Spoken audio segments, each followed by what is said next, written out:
మహేష్ గారు నల్గొండ నుంచి. హలో స్వామీజీ నమస్కారం అండి. నమస్తే అండి. ఎవరి గురించి తెలుసుకోవాలనుకుంటున్నారు? మా పాప గురించి నా గురించి అండి. ఓకే, ప్రధానంగా ఎవరి గురించి తెలుసుకోవాలనుకుంటున్నారో ముందు వారి పూర్తి పేరు తెలియచేయగలరా? నా గురించి తెలుసుకోవాలనుకుంటున్నా అండి. మీ పూర్తి పేరు తెలియచేయండి. నా పూర్తి పేరు కేశబోయిన మహేష్. కేశబోయిన మహేష్. పుట్టిన తేదీ తెలియచేయగలరా అండి? పుట్టిన తేదీ సెప్టెంబర్ 22, 1988 అండి. సెప్టెంబర్ 22, 1988. అవునండి. పుట్టిన సమయం తెలియచేయగలరా అండి? సమయం తెలియదండి, అంటే మా ఫాదర్ చెప్పాడు కానీ సమయం తెలియదు.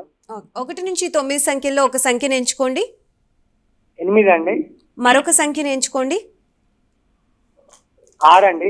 ఫైనల్ గా మరొక సంఖ్యను ఎంచుకోండి. 4 అండి. గురుగారు లైన్ లో ఉన్నారు, మీ సమస్య ఏంటో తెలియచేయండి. శివాయ బ్రహ్మణే నమ. వీరబ్రహ్మేంద్ర స్వామిని నమో నమ. జై వీరబ్రహ్మ జై గోవిందమాంబ జై. నాన్న, గురువారం పూట ఏమైనా జన్మించినట్టుగా తెలుసా? స్వామీజీ. నాన్న, మీరు గురువారం పూట జన్మించినట్టుగా తెలుసా? తెలుసండి. వినాయక చవితి పర్వదినమైనటువంటి వారం రోజుల తర్వాత జన్మించినట్టుగా తెలుసా? అంటే మా ఫాదర్ అప్పుడు చెప్పాడు కానీ. ఓకే స్వామీజీ చెప్పండి. మీరు జన్మించినటువంటిది వినాయక చవితి పర్వదినమైనటువంటి సరిగ్గా వారం తర్వాత మీరు పుట్టారు. గురువారం పూట మీరు జన్మించి ఉంటారు. మీ జన్మ నక్షత్రం శ్రవణ నక్షత్రం, మకర రాశి. ఇక్కడ వచ్చినటువంటి ఫలితం కూడా దేవగురువు అయినటువంటి బృహస్పతికి సంబంధించింది.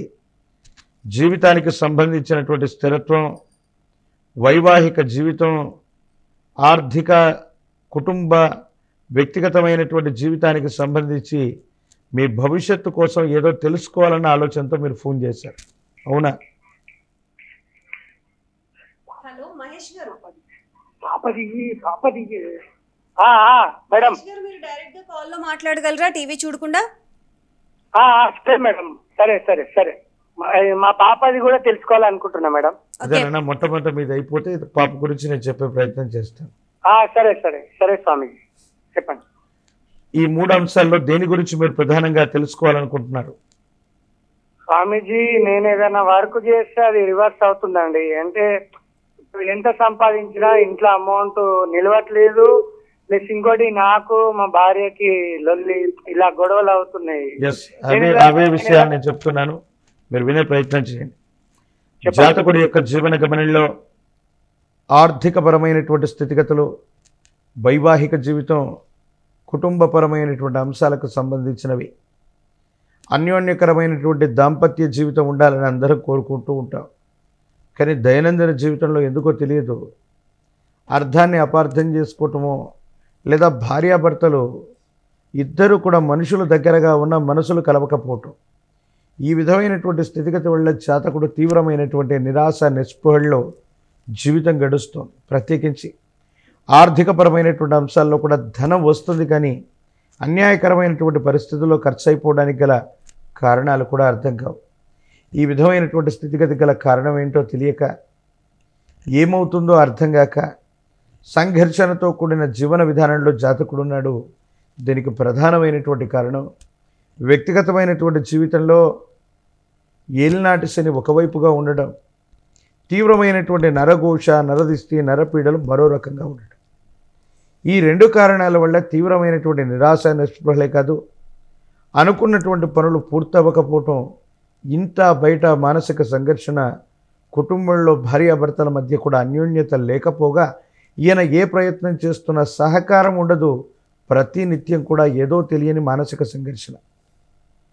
దైనందిన జీవితంలో ఇలాంటి విపత్కరమైనటువంటి పరిస్థితులు వస్తూ ఉన్నప్పుడు చక్కగా ఏదైనా నిత్య కళ్యాణోత్సవం జరిగేటువంటి ప్రదేశం, అది తిరుమల తిరుపతిలో ఉన్నటువంటి లక్ష్మీ వెంకటేశ్వర స్వామి అవ్వచ్చు, యాదాద్రిలోని లక్ష్మీ నరసింహ ప్రభువు అవ్వచ్చు, అటువంటి ప్రశస్తవంతమైనటువంటి క్షేత్రానికి వెళ్ళి ఒక్కసారి నిత్య కళ్యాణ సేవలో పాల్గొని వస్తే భార్యాభర్తల మధ్య అన్యోన్యత ఉండటంతో పాటు జీవన గమనంలో పురుషుడు ఏదైనా ప్రయత్నం చేసినా సాధించడానికి వీలు పడుతుంది. ఎందుకంటే కలకంట కన్నీరురికిన సిరి ఆ ఇంట ఉండదు.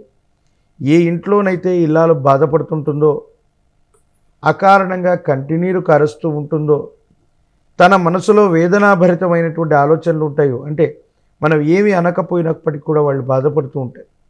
ఇలాంటి పరిస్థితులు ఉన్నప్పుడు భర్త చేసేటువంటి ఎటువంటి పనిలో కూడా విజయవంతమైనటువంటి ఫలితాలు ఉండవు. కాబట్టి నిత్య కళ్యాణోత్సవంలో దంపతులు ఇద్దరు కూడా పాల్గొనండి. ఇంటి సింహద్వారం బయట వైపుగా ఒక గుర్రపు నాడాన్ని కాలభైరవ రక్షణ బయట కట్టండి. యోగదాయకమైన ఫలితాలు వస్తాయి. ఇబ్బందులు, సమస్యలు, ప్రతిబంధకాలు ఏవైనా ఉంటే కూడా ఖచ్చితంగా తొలగిపోయేటువంటి అవకాశం కనపడుతుంది.